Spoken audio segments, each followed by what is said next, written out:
প্রতিটা সকাল আমাদের জীবনে নতুন একটা আশার আলো নিয়ে আসে। আজ যখন ঘুম থেকে উঠে মশারিটা তুলছিলাম, তখন মনে হচ্ছিল জীবনের কতগুলো চেনা টানাপোড়েনে আর স্মৃতির জাল যেন এক নিমেষে গুটিয়ে নিলাম।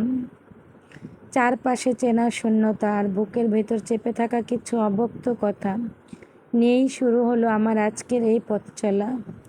আসসালামু আলাইকুম everyone, back to my channel Bangladeshi blogger Laiju. আমি লাইজু বলছি নারায়ণগঞ্জ থেকে। এই তো আপনাদের ভাইয়া আর আমি রেডি হয়ে একটু বের হচ্ছি। কোথায় যাচ্ছি সেটা কিন্তু আপনাদের সবাইকে দেখাবো।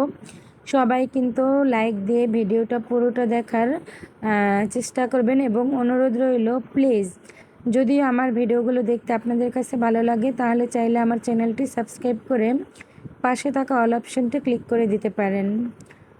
প্রয়োজনের তাগিদে তৈরি হয়ে যখন ঘাটে এসে নৌকায় উঠলাম, তখন নদীর শান্ত পানি আর বাতাসের শব্দে মনটা কেমন যেন ভারী হয়ে উঠছিল। এই নদীটার মতোই কি আমাদের জীবন, কখনো শান্ত কখনো অশান্ত। আমরা সবাই তো একজন একাকী নাবিক, জীবিকার টানে বা কোনো এক জরুরি কর্তব্যের খোঁজে প্রতিদিন চেনা কোল ছেড়ে অচেনা গন্তব্যের দিকে ভেসে চলি। আসলে রোদের কারণে কিন্তু অনেক জায়গাতেই ভিডিওটা একটু স্পষ্ট হয়ে ওঠেনি, এত পরিমাণে রোদ ছিল কি বলবো। তো যাই হোক, একটা জরুরি প্রয়োজনে আজ এসে দাঁড়ালাম এই মাটির বুকে, এই জমিটা দেখতে। মাটির একটা নিজস্ব সুবাস আছে যা মানুষকে তার শেকড়ের কথা মনে করিয়ে দেয়। এই মাটির দিকে তাকিয়ে ভাবছিলাম মানুষ কত কষ্ট করে, কত স্বপ্ন বনে এক টুকরো জমির বুকে, অথচ দিন শেষে আমরা কেউ এই মাটির মালিক নই। আমরা সবাই একদিন এই মাটির বুকেই চিরতরে হারিয়ে যাব। আমরা যে জায়গাটায় এসেছি এটা হচ্ছে মানিকগঞ্জের শুরুতে, সিংড়াইর মানিকগঞ্জ। তো এই জায়গাটা আমরা দেখতে এসেছিলাম। জায়গাটা দেখতে এসে কিন্তু জায়গাটা ভীষণ পছন্দ হয়ে গেছে। তো পরবর্তীতে কি হয় না হয় আপনাদেরকে আপডেট জানাবো। তো যাই হোক, এখানে এসেছে আমি, আমার ছোট ভাই আর মেজো ভাই।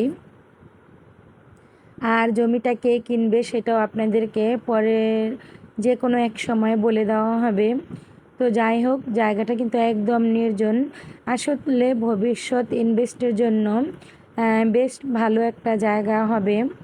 তো যারা যারা আমার ভিডিও দেখেন মানিকগঞ্জের দিকে কেউ থাকলে অবশ্যই জানাবেন। এই তো জমি দেখে এসে তারপর বাসায় চলে এসেছি, আর সেই চিরচেনা রান্নাঘরের আমাকে রান্নাঘরটা পেয়ে তো ভীষণ খুশি, আর আমিও কিন্তু তাকে পেয়ে ভীষণ অসন্তুষ্ট, কারণ এত রোদ ঘেঁষে এসে কিন্তু এখন আর ভালো লাগছে না। তো যাই হোক, এসেই দেখছে যে আমার হলুদ মরিচ লবণ সব একসাথেই শেষ হয়ে গেছে, আর শেষটা আমি নিজে ইচ্ছে করে একসাথে করেছি। আসলে আপনাদের ভাইয়া আমার এর আগের যে সিরামিকের মশলাদানিটা ছিল সেটা একটু লবণ নিতে গিয়ে সেই মশলাদানির ঢাকনাটা পুরো ভেঙে ফেলেছে। তাই এরকম একটা মশলাদানি এর আগেও আমি ব্যবহার করেছিলাম, এখন আবার ঠিক এমনই একটা কিনে নিয়ে আসলাম। তাই রিফিল করাটাও আপনাদেরকে একটু দেখিয়ে দিচ্ছি। আসলে এই মশলাদানিটা আমার কাছে ভীষণ ভালো লাগে, এটা ব্যবহার করে কিন্তু অনেক আরাম পাওয়া যায়। তো যাই হোক, আগেরটা ছিল আরএফএলের আর এটা হচ্ছে বেঙ্গল। তো আপনাদের ভাইয়া কিন্তু আসার পথেই তো চিতই পিঠা নিয়ে এসেছে। আসলে জমির কাজ শেষ করে যখন ক্ষুধার্ত শরীরে গরম গরম চিতই পিঠা মুখে দিলাম, তখন এক অদ্ভুত তৃপ্তি ছুঁয়ে গেল মনকে। এই সাধারণ খাবারটার মাঝেও যেন আমাদের বাংলার চিরন্তন ঐতিহ্য আর মায়ের হাতের রান্নার সেই পুরনো স্বাদ লুকিয়ে আছেন। জীবনের সবথেকে বড় আনন্দগুলো আসলে খুব সাধারণ জিনিসের মাঝেই লুকিয়ে থাকে, যা আমরা বিলাসবহুল শহরে খুঁজে পাই না। এখানে 2টা চিতই পিঠা এনেছে, আর পিঠা 2টাতে 2টা ডিম দেওয়া হয়েছে। তো এই পিঠা 2টা খেতে কিন্তু আমার কাছে ভীষণ ভালো লেগেছিল। প্রথমে আপনাদের ভাইয়া কিন্তু ভর্তা দিয়ে খেতে চাচ্ছিল না, পরে যখন আমি ভর্তা নিয়ে ভর্তা দিয়ে খাওয়া শুরু করলাম, তখন কিন্তু উনিও টেস্ট করছিল। আসলে সব কিছুই মাঝে মধ্যে টেস্ট করে খেয়ে দেখতে হয়। তো যাই হোক, এই দুটো পিঠা কিন্তু আমার কাছে ভীষণ ভালো লেগেছে, আমি আবারও বলছি। আর এই পিঠা দুটো খেয়েই কিন্তু আমি পাকনামি করে ঘরেও বানিয়েছিলাম। আর সেই পিঠার থেকে এই পিঠার স্বাদটা একটু বেশি, যদিও আমার হাতেরটা স্বাস্থ্যসম্মত, আর এটা একটু অস্বাস্থ্যকর হতেই পারে। তো রান্না করতে করতে আপনাদেরকে একটি ঘটনা বলি, যে ঘটনাটা আমার মনকে অনেক বেশি শিহরিত করেছিল। আসলে ঘটনাটা হচ্ছে, মায়ের করা ভুলের লজ্জা যেন বইতে পারছে না সদ্য জন্ম নেওয়া এই ছোট্ট প্রাণটি। হাসপাতালের বিছানায় শুয়ে নিজের ছোট হাত দিয়ে মুখ ঢেকে রাখা একটি শিশুর ছবি দেখলে যে কোনো মানুষের বুক ফেটে যাবে। অবিশ্বাস্য হলেও সত্যি, পৃথিবীতে আসার মাত্র 3 ঘন্টা পরে নিজের জন্মদাত্রী মাকে হারিয়েছেন সে। তবে তার মা মারা যাননি, তিনি নিজের পরকীয়া প্রেমিকের হাত ধরে অজানার উদ্দেশ্যে পাড়ি দিয়েছেন। ঘটনাটি ঘটেছে ভোলার চরফ্যাশনে। ওই নারীর অন্য একজনের সঙ্গে সম্পর্ক ছিল। প্রেমিকের শর্ত ছিল বাচ্চা জন্ম দিয়ে বাপের কাছে রেখে যদি সে চলে আসতে পারে তাহলে তাকে মেনে নেবে। আর মা ঠিক সেই কাজটিই করেছেন। প্রসবের ঠিক 3 ঘন্টা পরেই মা তার সেই ছোট্ট শিশুটিকে রেখে যখন চলে যাচ্ছিল, তখন কিন্তু সেখানকার ডাক্তাররা অনেক অনুরোধ করে তাকে বলেছিল, কিন্তু সেই পাষণ্ড মায়ের মন গলেনি। উল্টো শিশুটির নানি নিজের মেয়ের হাত ধরে টেনে হিঁচড়ে নিয়ে গাড়িতে তুলে দেন। মানুষ কতটা নিষ্ঠুর হলে নিজের রক্তের সাথে এভাবে এমন আচরণ করতে পারে। সবথেকে বেশি মায়া লাগছে শিশুটির বাবার জন্য।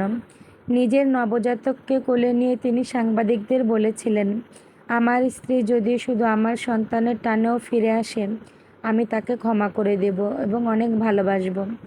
বাবার এই হাহাকার আর সন্তানের জন্য রইল অনেক অনেক আত্মসম্মানবোধ, দোয়া এবং ভালোবাসা। তো যাই হোক, কথা বলতে বলতে কিন্তু আমি এখানে রান্না বসিয়ে দিয়েছি। আর গরুর মাংস দিয়ে কি রান্না করব সেটা দেখতেই পাবেন। তো যাই হোক, এই ঘটনাটা শুনে কার কার মনটা একদম দুমড়ে মুচড়ে গেছে, চাইলে কমেন্ট করে জানাতে পারেন। আসলে আমি তো নিঃসন্তান, এই ধরনের ঘটনা শুনলে না আমার খুব খারাপ লাগে। তখন আমার মনে অজান্তেই এই ভাবনাটা চলে আসে, হে আল্লাহ, ওই সন্তানটা যদি আপনি আমার গর্ভে দিতেন তাহলে হয়তো আমি ধন্য হয়ে যেতাম। আমার আল্লাহ রাব্বুল আলামিন যা করেন ভেবে চিন্তে করেন এবং প্রত্যেকটা মানুষের কল্যাণের জন্য যার যেটা ভালো সেটাই করেন।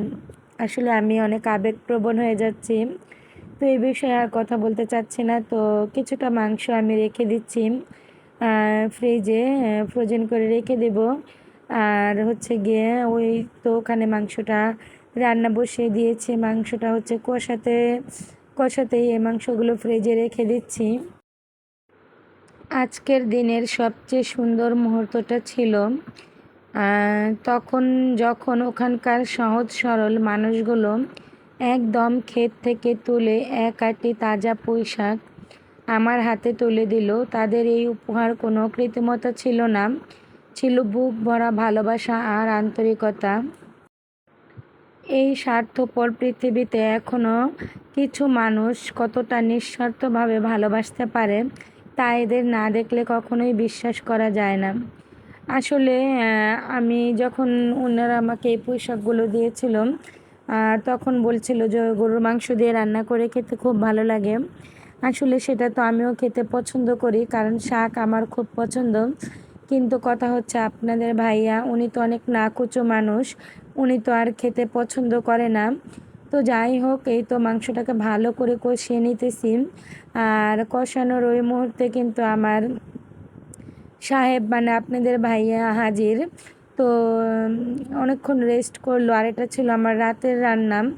তারপর তাকে যখন বললাম পুঁইশাক দিয়ে গরুর মাংস দিয়ে রান্না করব, তখন তিনি বলল যে আমাকে একটু কষানো মাংস দিও। আমি সেখান থেকে মানে সেই মাংস দিয়ে ভাত খাবো। তো যাই হোক, এই তো কষানো মাংস থেকে আমি এতটুকু মাংস উঠিয়ে রেখেছি তার জন্য। আর এই তো তাকে ভাত দিয়ে দিয়েছি। আসলে এখানে কিন্তু মাছের তরকারিও আছে, এই যে এটা তো রাতের খাবার, এই তরকারিটুকুই ছিল। তো এতে কিন্তু ওনার হয়ে যেত, এই মাছ দিয়ে কিন্তু একদমই খায়নি। এই তো এই কষানো গরুর মাংস দিয়ে কিন্তু উনি ভাতটা খেয়ে নিতেছে। আর এই তো ভাত খেতে খেতে কিন্তু এখানে চালের একটা পোকা পেয়েছে। আর এই তো সে কিন্তু আমাকে দেখাচ্ছে যে চাল বস্তা ভরে আনার দরকার নেই, অল্প অল্প করে আনবে, তাহলে কিন্তু পোকা হবে না। আসলে ভুলবশত কিন্তু অনেক সময় পোকাটা চলে যায় ভালো করে ধুলেও। তো যাই হোক, এই তো পুঁই শাকটা দিয়ে এখন কিন্তু মাংসটা রান্না করব। আগেই তো এখান থেকে কতটুকু দিয়ে দিয়েছি, তারপর মাংসটা ভালো করে সিদ্ধ করে তারপরে হচ্ছে গিয়ে এখন শাকগুলো দিয়ে রান্নাটা করে নিচ্ছি। তো আজ এ পর্যন্তই, সবাই ভালো এবং সুস্থ থাকবেন। আল্লাহ হাফেজ, আসসালামু আলাইকুম। সবাই আমার জন্য দোয়া করবেন।